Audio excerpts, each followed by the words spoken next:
Hello, in this video I want to show you how to change between first person and third person camera view in Skulls and Bones.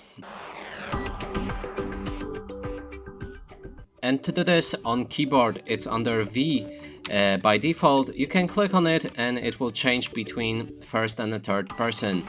Now if you're interested on which button it's assigned to, we'll need to move to our settings, mouse and the keyboard, customize controls, and here let's look for a camera view. Maybe in the navel actually. Here it is, external camera on V. And that's it for this video. Hope you like it. Please consider subscribing to our channel, leave a like and a comment below.